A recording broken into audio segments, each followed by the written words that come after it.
हाय, hello, नमस्ते. कशा आहात? मस्त मजेत ना? आम्ही ना आज गुरुद्वारमध्ये आलो होतो. कारण ना आज इथं खालचा सजना दिवस म्हणून त्यांच्याकडे एक सेलिब्रेशन करतात. आणि इथं ना लंगर पण होतं आज. आणि हे वायगुरूचा सिंबॉल असतो ना, ते येलो कलरचं जे डोक्याला बांधतात त्याचा गुलाबाच्या पाकळ्यामध्ये टाकून झेंडूची फुलाशी कडाने ठेवून त्यांनी तसं ते बनवलं होतं. मस्त दिसत होतं. पाया पडलो, ऊन खूप होतं त्यामुळे त्यांनी ना आम्हाला इकडे साईडला सावलीला बसा म्हणून सांगितलं. कारण पूर्णपणे जागा फुल झाली होती. जे लंगरसाठी जेवण करायला सगळेच बसले होते, पुरुष आणि महिला पण सगळेच बसले होते. मग इथं आम्ही वेटिंगला बसलो आणि मग तिथे आम्हाला त्यांनी वायगुरूचा प्रसाद आणून दिला. पूर्ण तुपात गरा केलेला होता. एकदम असा हाताला लागेल एवढं वर्ण तूप होतं त्याच्यामध्ये. इतकं मस्त प्रसाद होता ना तो. आम्ही इथं बसलो होतो वेट करत. मग इकडे पूर्ण फुल झालं होतं. मग ते तिथले जेवण वगैरे झाल्याच्या नंतर मग आम्ही जेवायला बसणार होतो. पंजाबी लोकांना असं म्हणतात की डोक्यावरती असं ओढणी किंवा पदर किंवा ती त्यांच्या ते येलो कलरचा कपडा किंवा ते काहीतरी असं बांधल्याशिवाय प्रसाद घ्यायचा नाही. मग म्हणून आम्ही सगळ्यांनी अशा ओढण्या डोक्यावरती घेतल्या होत्या. आणि त्यांचा नियमच आहे, वायगुरूच्या दारात आलं की नाही ते असं डोक्यावरती काहीतरी असायलाच पाहिजे म्हणे.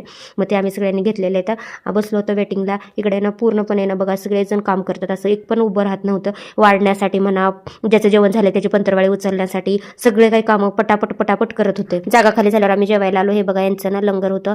यांनी ना खीर, पनीरची भाजी, मिक्स व्हेज, डाळ, भात, चपाती सगळं काही होतं. आणि खूप छान असं यांचं लंगर असतं. तसंच आज तमिळवाल्यांचं ना न्यू इयर होतं. मग संध्याकाळी आम्ही असं वॉकिंग करत होतो. म्हणलं चला मंदिरपर्यंत वॉकिंग करून येऊया. तर मंदिरमध्ये ना हे तमिळवाल्यांनी सगळ्यांनी मिळून एक एक प्रसाद, कुणी मसाले भात, कुणी चण्याचं, कुणी खीर, कुणी दूध खीर, असं कुणी दलिया वगैरे काही असं म्हणजे प्रत्येकाने एक एक बनवून आणलं होतं. आणि त्यांनी तिथे सेलिब्रेशन केलं न्यू इयरचं. तर आम्ही सहजच गेलो होतो. मग आमच्या नशिबात होता प्रसाद. आम्हाला तिथेही प्रसाद भेटला आज. हे बघा इथं पण आम्ही आज प्रसाद खाल्ला. व्हिडिओ आवडला असेल तर लाईक, शेअर, कमेंट नक्की करा. भेटूया दुसऱ्या व्हिडिओमध्ये.